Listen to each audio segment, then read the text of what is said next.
Untuk meminimalisir hal yang tidak kita inginkan, dia bilang potong aja TPP karena itu sekedar penghargaan atas pendapatan kita kemarin. Nah, itu solusinya. Pemanfaatan dana, pemanfaatan uang cukup signifikan, mungkin di angka 150-an. Kalau 150 miliar dikalkulasi selama 3-4 bulan. Santer terdengar kabar pejabat-pejabat Pemkot ini dalam seminggu itu bisa perjalanan dinas keluar kota tuh sampai 2 kali. Ini merupakan bagian dari tupoksi kita sebagai ASN. Saya pikir begitu, tapi nggak semudah itu. Tidak semudah itu. Karena ternyata mentalnya biasa manja.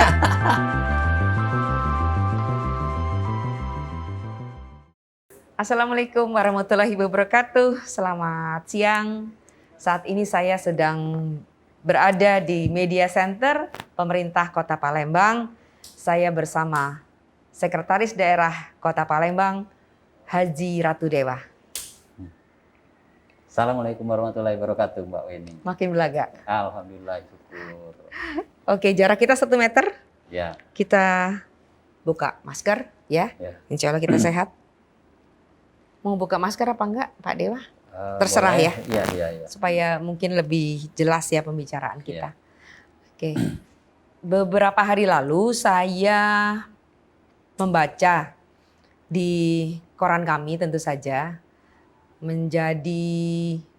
kemudian menjadi perbincangan juga di masyarakat khususnya bagi ASN Pemkot Palembang. Ada keputusan menarik yang dikeluarkan oleh Pemkot Palembang. Dalam hal ini tentu saja yang bertanggung jawab adalah Sekretaris Daerah karena beliau ini kan sehari-hari mengatur internal ASN di Pemkot Palembang. Apakah itu? Tentu semua juga sudah sama-sama tahu karena Pemkot Palembang ini menanggung biaya yang lumayan besar. Ada 218 miliar utang yang belum terbayar pada tahun 2019 sampai 2020 dan pada akhirnya diputuskan akan memangkas TPP atau tunjangan penghasilan pendapatan kisarannya 30-50%. Ini sebuah hal yang mengejutkan. Apakah ini memang menjadi pilihan yang tepat bagi Sekda, artinya wajah pemerintah kota, ataukah bagaimana dan mengapa harus TPP? Kita akan bincang-bincang dan saya akan bertanya langsung kepada Pak Ratu Dewa. Cak Manunian ceritanya. Baik Mbak Weni, ini berawal dari perbincangan dengan Pak Wali Kota untuk kita coba cari solusi yang terbaik. Jangan sampai setiap tahun terbebani oleh hutang begitu banyak. Maka ada keinginan yang kuat dari Pak Wali Kota bahwa segera kita selesaikan, dia bilang gitu, Pak Sekda. Mohon izin Pak, gimana solusinya? Ya sudah, kita ambil yang untuk meminimalisir hal yang tidak kita inginkan. Dia bilang potong aja TPP karena itu sekedar penghargaan atas pendapatan kita kemarin. Nah, itu solusinya. Kalau begitu Pak, artinya kegiatan kita, beberapa kegiatan yang tersebar di beberapa OPD jangan dipotong. Janganlah, dia bilang. Alasan beliau sederhana sebenarnya Mbak Weni. Kalau kita memotong beberapa kegiatan, program kegiatan yang tersebar di organisasi perangkat daerah, maka ini kan ada pertanggungjawaban ini Mbak Weni. Setiap 5 tahun, setiap tahunan, mulai dari RPJMD-nya sampai ke RKPD. Dan yang lebih penting itu ada yang namanya IKU dan IKD. Indeks kinerja utama. Setiap OPD itu ada ukurannya. Kalau kita potong, kita pangkas program kegiatan, maka IKU dan IKD-nya tidak akan tercapai. Ini akan berimplikasi kepada pertanggungjawaban Pak Wali di saat 5 tahunan. Nah, maka muaranya mau tidak mau kata Pak Wali, potong saja TPP ASN.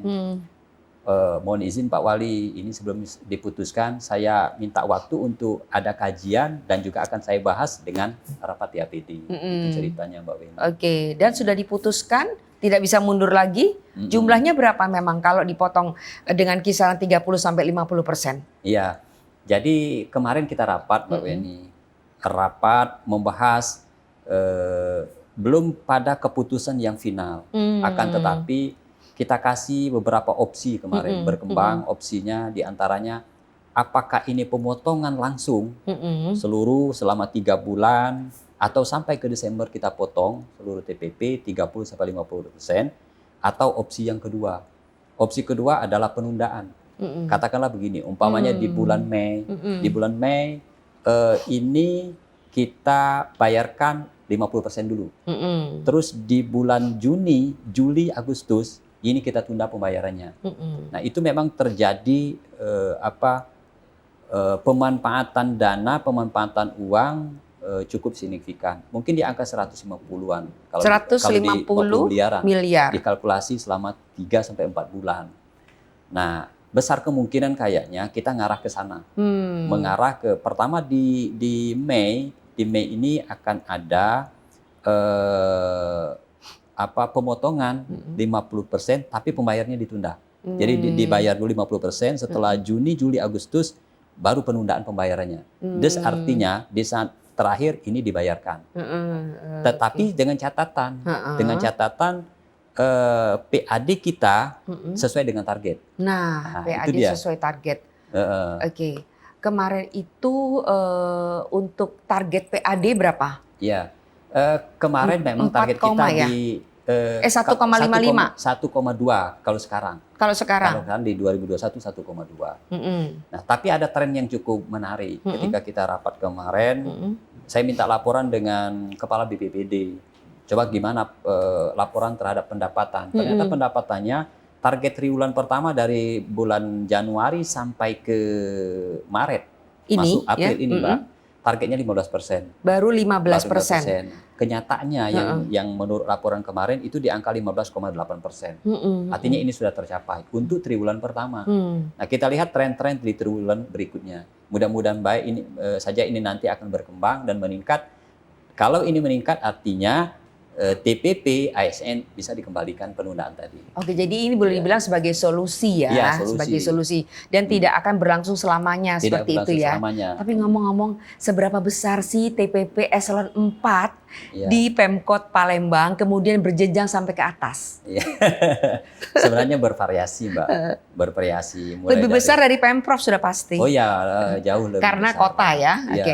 Karena kemarin ini tiada lain didasari oleh pendampingan dari tim Kopsuga KPK untuk meminimalisir hal-hal yang tidak diinginkan, Mbak Weni, korupsi dan lain sebagainya itu.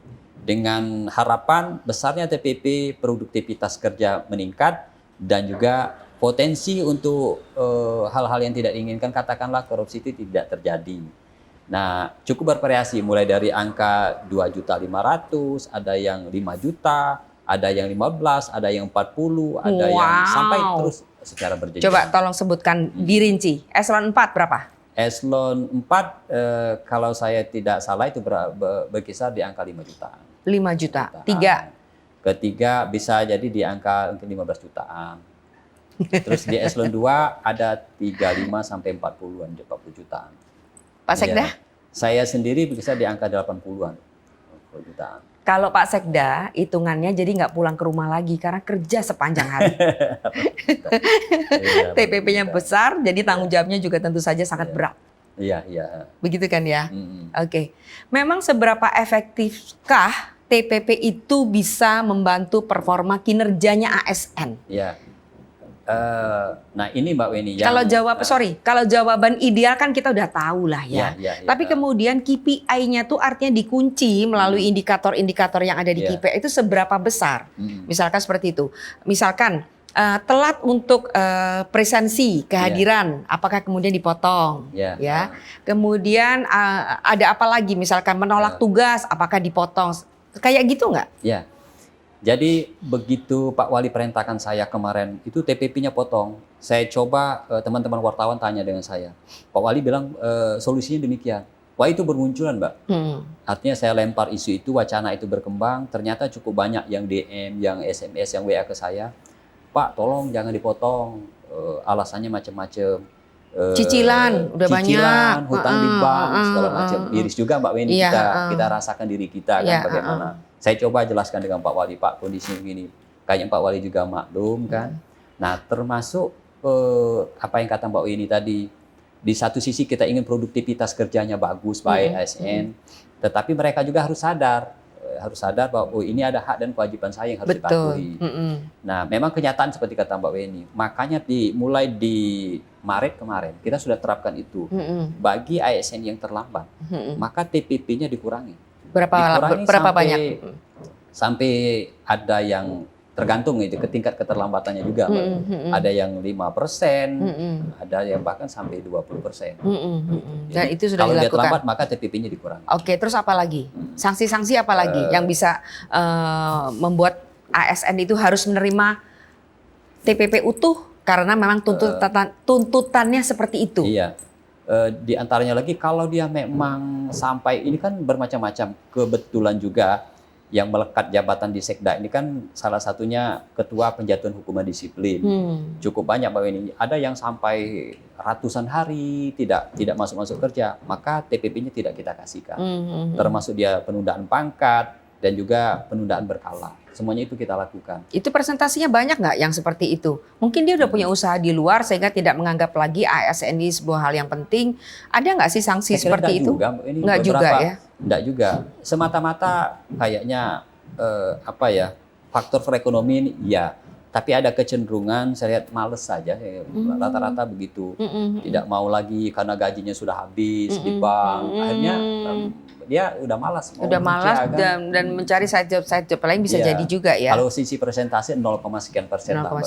Dari hampir kita 13 ribuan ASN baik guru non guru, paling yang mode-mode itu antara ya sampai 10 sampai 25 orang lah gitu. Oke. Nah, yang saya heran dan juga menjadi pertanyaan, dasar besaran penetapan TPP itu kan berdasarkan juga PAD ya, di antaranya ya. Tapi kemudian kenapa bisa gimana bilangnya ya, sedemikian besar sehingga menimbulkan kesan ini tidak dikelola atau tidak dianggarkan secara baik. Bahkan juga di masyarakat itu timbul pertanyaan, apakah ini juga ada kaitan politis sehingga ketika ada kepala daerah mau maju lagi dan segala macam supaya aman tanda kutip TPP-nya dinaikkan. Kalau TPP kemarin sebenarnya tidak ada juga kaitan dari sisi suksesi pilkada Pak Weni ya. Ini semata-mata pure hasil pendampingan dari Kopsuga KPK. Karena dia melihat tren pendapatan kita kan trennya cukup tinggi kemarin kenaikannya sebelum Covid Mbak Weni ya. Tinggi sekali pendapatannya. Makanya sebagai bentuk apresiasi dengan para ASN lah untuk meminimalisir yang saya katakan tadi. Nah, tim Kopsuga KPK menyarankan sebaiknya TPP-nya ditingkatkan begitu. Nah, inilah pertimbangannya. Terus bagaimana cara rumusannya kemarin? Rumusannya itu memang ada rumusan tertentu. Saya tidak hafal persis Mbak ini dari inspektorat, dari BPPD dan juga dari bagian organisasi. Ada rumusan dan juga ada garisan dari pemerintah pusat dan pemerintah provinsi. Itu juga harus berjenjang. Ketika kita ajukan ke pemerintah provinsi maupun pemerintah pusat, dalam hal ini Kemendagri, Bina Keuangan Daerah, kalau hasil fasilitasi baik perwali maupun perda tidak disetujui, maka itu juga tidak jadi itu barang Mbak Weni. Jadi tetap melalui ada prosesnya. Dan Anda bisa memastikan bahwa tidak ada semacam miskelola anggaran. Tidak ada ya? Ya, makanya sekarang kan soal hutang ini Mbak Weni. Nah, soal hutang juga kenapa tidak bisa terbayar? Ya, itu Mbak Weni. Itu pasti muncul pertanyaan demikian. Pertama harus dipermaklumkan di saat kita menganggarkan itu kan di angka 1,2 triliun kemarin Mbak Weni. Begitu masuk Covid di bulan Februari, itu anggaran sudah dianggarkan sebelumnya. Ternyata pendapatan kita terjun bebas di angka 700 lebih sedikit, hampir di 800 miliar. Nah ini kan sementara sudah teranggarkan untuk melaksanakan beberapa kegiatan di tahun 2020 kemarin Mbak. Nah ini kemana menutupinya? Nah ini kan jadi hutang kemarin Mbak ini. Karena bencana yang tidak terduga sama sekali, akhirnya datangnya COVID-19. Itu satu. Belum lagi yang kedua, perekonomian secara nasional.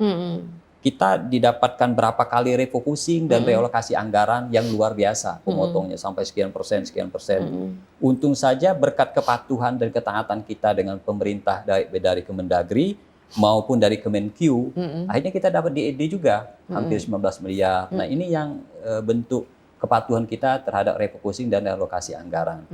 Nah, kemana menutupi semua ini, Mbak Weni? Fisik uangnya itu, maka beberapa solusi tadi. Terpaksa kita menyisir. Menyisir dari seluruh organisasi perangkat daerah harus direfocusing lagi, direalokasi lagi. Nah, ini kita di tahun 2020 ada format baru. Kalau selama ini SIMDA istilahnya, Sistem Pengelolaan Keuangan Daerah, tapi sekarang di 2020 itu kita sudah menggunakan aplikasi baru. Nah, kalau aplikasi baru ini sudah detail ya, Mbak. Jadi antara Bapeda dengan BPKAD sendiri itu sudah connect, dia sudah sistem online. Nah, dia harus ada nomenklatur khusus. Tidak bisa kita mereka-reka, oh saya mau pekerjaan ini, mau pekerjaan, tidak bisa. Dia sudah ada nomenklatur khusus yang terkonek ke pusat. Nah, ini yang disisir kemarin. Dan juga ada tahapan juga, Mbak. Ada pengakuan hutang. Terus kapan perlu dibayarkan, ini butuh waktu memang, Mbak ini. Butuh waktu, artinya mulai dari pembayaran SPPD-nya, ada verifikasi dari TAPD, harus dibuat perwali, terus harus rapat anggaran lagi. Nah, proses ini bertahap. Des artinya di ujung cerita ini, Mbak ini, mulai di 1 Mei kita mulai ada pembayaran. Pelan-pelan, insya Allah. Kalau kita di 2020 yang hanya menganggarkan pembayaran hutang di angka 40-60%, Mbak Weni, tetapi di 2021 sudah bisa kita pastikan seluruhnya kita bayarkan 100% pembayaran hutang. Sehingga di berikutnya tidak lagi ada beban.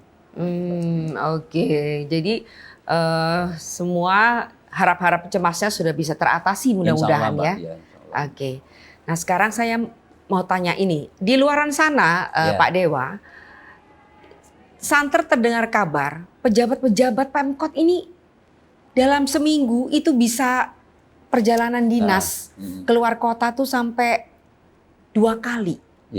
Apakah memang demikian? Apakah sesuai tupoksi? Apakah itu tidak mengganggu anggaran?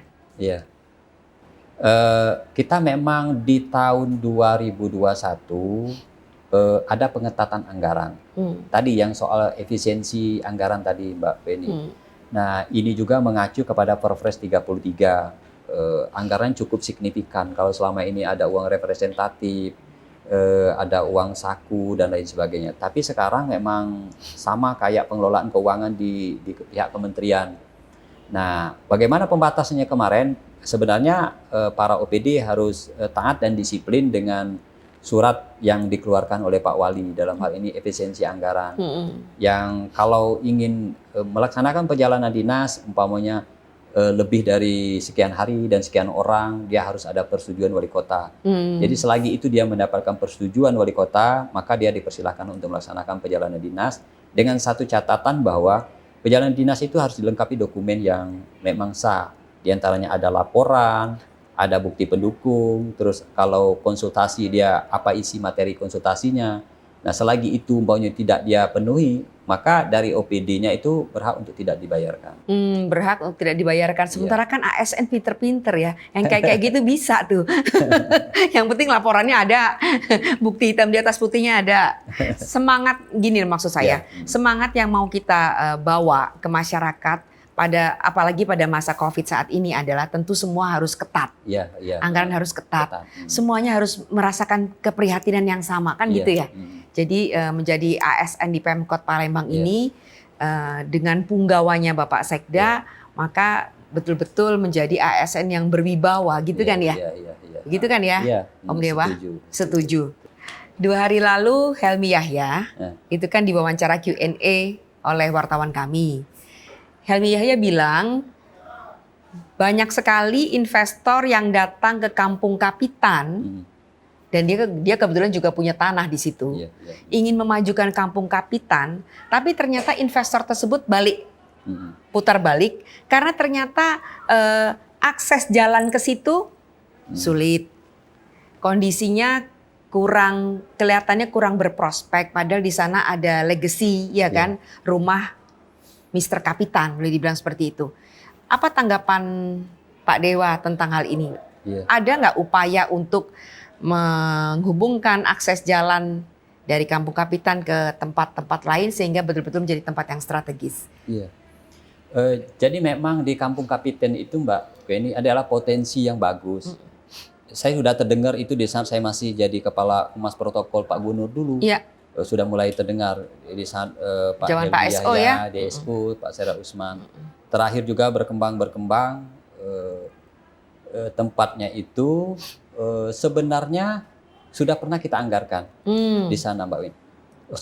Oleh Pemprov atau oleh Pemkot? Pemerintah kota. Heeh. Akan tetapi kan tidak hanya aset yang ada di sana kan tidak hanya sekedar punya Pak Helmi Yahya. Ada di sekelilingnya itu aset-aset milik orang lain.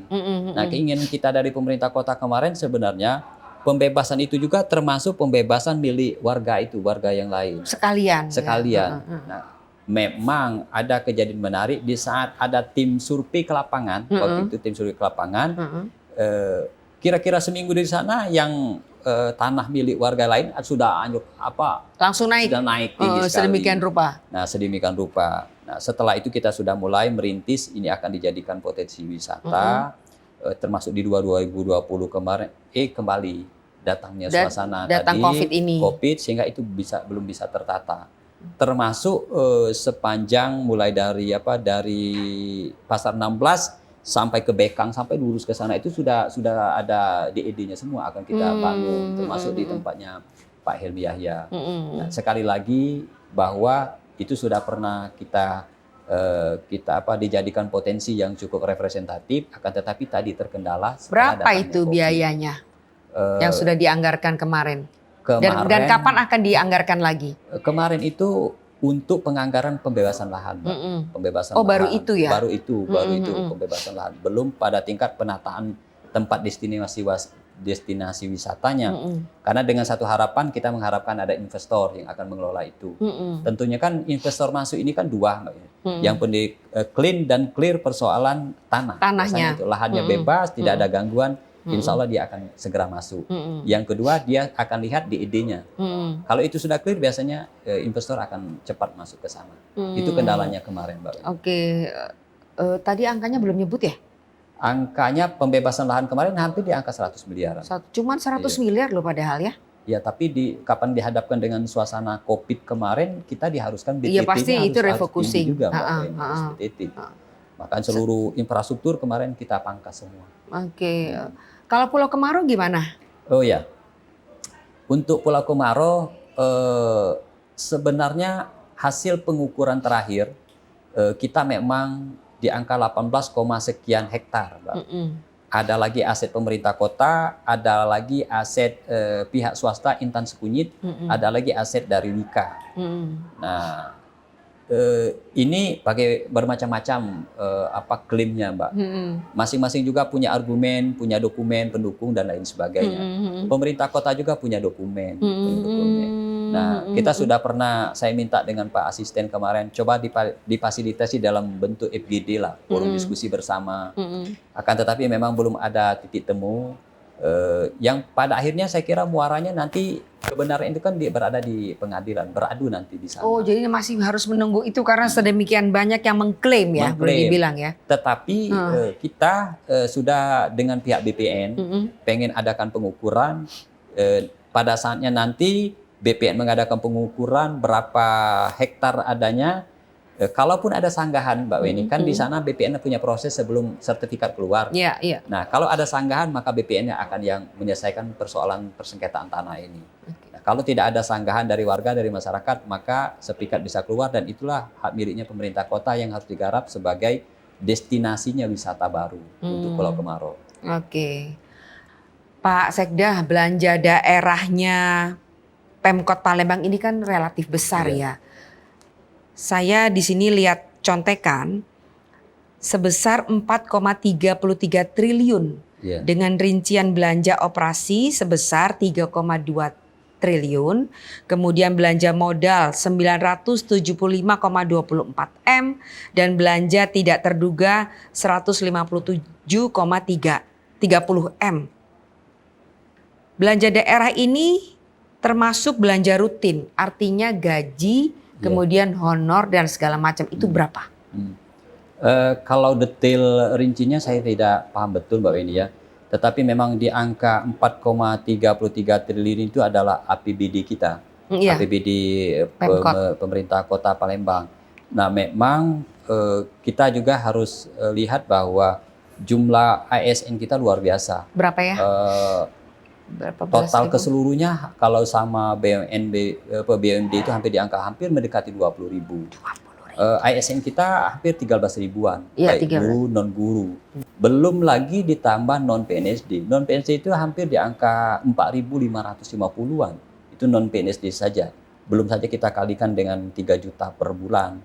Nah, untuk kegiatan-kegiatan rutin, pembiayaan-pembiayaan lainnya memang beragam dan cukup banyak. Karena pemasukan juga baik itu dana melalui dana DED, dana perbantuan dari provinsi maupun dari pusat. Tapi secara detailnya untuk kegiatan gajinya berapa, baik non PNSD, terus tunjangan gaji ke-13, tunjangan hari raya dan lain sebagainya, itu saya detailnya tidak begitu hafal, Mbak. Oke, jadi dengan belanjanya yang sedemikian besar, belanja Iya. rutin, itu kan nggak bisa diapa-apain lagi Iya, boleh iya. dibilang ya. Mm. Apakah ke depan misalkan sampai gini kan, banyak sekali ASN dari daerah yang ingin pindah ke Pemkot Iya, iya. ya karena Benar. TPP-nya besar dan segala macamnya oke punya gitu ya. Iya, iya. Nah, itu saya komentari sedikit, Mbak. Memang saya juga cukup merasakan bahwa para ASN tidak hanya di Sumatera Selatan, Mbak Weni, cukup banyak di kabupaten kota di sana, di luar Sumsel untuk coba kembali ke Palembang karena saya lihat motivasinya salah satunya adalah mungkin TPP-nya maupun tukinnya menjanjikan lah yang ada di Palembang. Nah, untuk kita coba memfilter ini semua, maka kalau para ASN mau pindah ke Palembang, paling tidak 2 tahun dia baru bisa mendapatkan TPP. Ini sebagai bentuk remnya. Tetapi masih saja saya lihat cukup banyak. Ini masih banyak. Untuk Yang penting balik Palembang. mutasi ke Palembangnya sih cukup tinggi lah. Iya. Pak Sekda, ini ada Siap. masukan juga nih dari RT RW sepelembang anget. Yang sudah 4 bulan udah nggak sabar menjawab. yang udah 4 bulan nggak terima gaji. Berapa nih Yan sih gaji RT RW Iya. untuk mengamankan warga, mengamankan dalam arti situasi kondusif dan segala macam. Gimana bisa jawab? Ya, saya jujur saja Mbak Weni, cukup banyak yang DM ke saya, di langsung ya? Instagram, ya, cukup WA, SMS. Ya saya ngukur diri saya lah Mbak Weni. Kita jangan melihat, oh saya ini pegawai. Bagi mereka kan uang yang segitu sangat berarti. Berapa ya segitu? Ada berapa ya, 400 ribuan apa? Belum lagi dikalkulasikan sampai dengan beberapa bulan memang. Nah, memang saya akui kemarin itu ada pengaduan. Ada pengaduan ke aparat penegak hukum terkait kenaikan dari insentif baik RT maupun RW. Sehingga sedikit terhambat. Nah, ini harus diselesaikan dulu, Mbak Eni. Mulai dari Desember sampai ke bulan April harus diselesaikan, harus dikelirkan dulu. Dan juga saya mendapat warning dari Inspektorat Provinsi. Nah, maka ini harus ditertibkan. Kita dipanggil, diperiksa mulai dari lurah, terus pembuat kebijakan ketika itu kenaikannya, apa kajiannya, apa alasannya, semuanya kita jelaskan semua. Nah, termasuk laporan para RT, Mbak. Jangan sampai terkesan, oh RT ini nerima uang insentif. Tetapi di balik itu dia juga harus ada laporan. Ada laporan kegiatan, apa saja, apakah dia ada rapat, ada penyuluhan, ada sosialisasi. Jangan gitu. cuma mau duitnya aja, ya kan begawinya mano, macam itu kira-kira kan. begitu. Ya. Keinginan dari dari APH itu demikian. Jadi dokumen itu lengkap, ada laporan kinerja dari RT. Nah, ini kita lengkapi dulu dan ini butuh proses waktu memang. Di samping kemarin ketika kita mau bayarkan kembali ada refocusing, ada relokasi lagi. Nah, ini kan Pak Weni kalau mau direfocusing, mau direlokasi, otomatis kan merubah regulasi semua. Perwalinya harus dirubah. Dirubah tidak serta-merta Pak Wali tanda tangan, Perwali tidak. Harus difasilitasi lagi. Kembali ke pemerintah provinsi, kembali ke pemerintah pusat, baru bisa dibayarkan. Itu namanya birokrasi. Itu birokrasi, ya. Terpaksa. Nah, ini baru clear kemarin. Sudah selesai semua, laporan sudah. Saya sudah minta kemarin begitu selesai, saya minta dengan Pak Jules selaku Bendahara Umum Pemegang Kas Kepala BPKD-nya segera bayarkan kalau sudah clear semua, baru sudah dibayarkan. Tapi sekali lagi kami mohon maaf dengan para ketua RT RW bertahap, Mbak. Baru 2 bulan, 3 bulan dulu, setelah itu baru kita bayarkan. Sudah mulai dari saya kira 3 minggu yang lalu sudah mulai dibayarkan semua melalui OPD kecamatan masing-masing. Oke. Sekarang pertanyaannya, jalan di Palembang itu ada beberapa tempat, beberapa titik yang Iya. kurang bagus ya, belum dilaksanakan, belum diperbaiki. Terus kalian nanya ini nih, sampah. Iya. Ingat nggak dulu Pak Dewa nemenin saya wawancara Pak Wali, katanya di setiap tempat sampah yang sangat mengganggu pemandangan akan, ini mesti ke Pak Wali lagi, Ya, tapi ya. tolong disampaikan, akan ada Satpol PP yang Ya. berjaga di situ Ya, benar. untuk melihat warganya membuang sampah atau tidak. Segitunya, Iya, iya. ya kan? Sekarang Ya. saya tagih janji tersebut. Jadi awal-awalnya memang kita optimal lah menggerakkan para ASN yang hampir 20 ribuan, ASN maupun para karyawan badan usaha milik daerah. Untuk kita bagi beberapa klaster untuk gotong royong bersama. Sekali lagi karena kita mulai dari Februari kena COVID terpaksa semuanya harus WFH. Nah itu satu. Yang kedua memang wacana kita kemarin kepengen ada para Pol PP yang harus jaga di tempat-tempat pos-pos tertentu sehingga masyarakat tidak membuang sampah. Nah itu sudah jalan sebenarnya, sudah jalan Mbak Weni. Tapi nggak Sekali konsisten. lagi tidak konsisten, benar kita akui itu tidak konsisten. Sekali lagi karena di balik itu semua ternyata tidak segampang yang kita ucapkan. Ada konsekuensi di saat kita harus menurunkan tim di lapangan. Mereka juga harus ada, ya di balik itu ada honornya dan lain sebagainya itu. Tadinya saya berpikir sederhana saja Mbak Weni. Ini merupakan bagian dari tupoksi kita sebagai ASN. Saya pikir begitu Tapi kan. nggak semudah itu. Tidak semudah itu. Karena ternyata. mentalnya biasa manja. Waduh, saya pikir ini ya sudah kalau begitu. Makanya ada pengkajian kembali muter-muternya kembali ke soal anggaran lagi. Sehingga itu menjadi stuck. Cukup banyak Mbak Weni pengaduan ke saya itu soal sampah dan lain sebagainya. Sekali lagi saya terlepas dari masalah apa ada honor atau tidak, terpaksa saya memang sering tongkrongi lah. Kalau ada pengaduan saya datang, saya cek sampahnya ini, saya telepon, saya tunggu sini loh. Kalau kalian belum datang, sampah ini saya tidak akan pulang. Paling gitu. Termasuk ada masalah lampu mati, hal yang kecil dan lain sebagainya terpaksa karena tiada motivasi lain. Cuma keterpanggilan hati nurani saya saja, mumpung saya ada jabatan sedikit penting lah Mbak ini sebagai sekda, ya ini amanah, saya pikir itu. Soal orang menerjemahkan lain terserahlah sana bagi saya. Itu persepsi ya, eksternal ya, jadi nggak bisa kita ngelarangnya juga ya nggak ya. Oke, Pak Dewa, baru-baru ini kan ada peristiwa yang menggemparkan di mana Tangga Buntung 35 dan 36 Ilir itu ada penggerebekan luar biasa untuk narkoba. Kampung narkoba. Sebagai wong Palembang, ya Anda sebagai pejabat paling utama di Pemkot Palembang, itu gimana rasanya dengar Kampung Palembang? Kampung narkoba. Apakah kemudian ada tinjauan ke sana, berusaha untuk menata kembali tempat tersebut? Dan alhamdulillah bandarnya sudah tertangkap, tapi pemasoknya belum. Ada nggak semacam kegusaran atau upaya untuk menata kembali kampung narkoba tersebut yang orang Tangga Buntung tentu mendengarnya nggak happy karena tidak semua orang di sana kan seperti itu tentu saja. Ya, memang saya lihat di sosmed lah, termasuk di medianya Mbak Weni lah soal kampung narkoba kemarin Mbak. Saya lihat juga. Kebetulan Ibu Wakil juga sudah meninjau ke sana dengan beberapa aparat keamanan.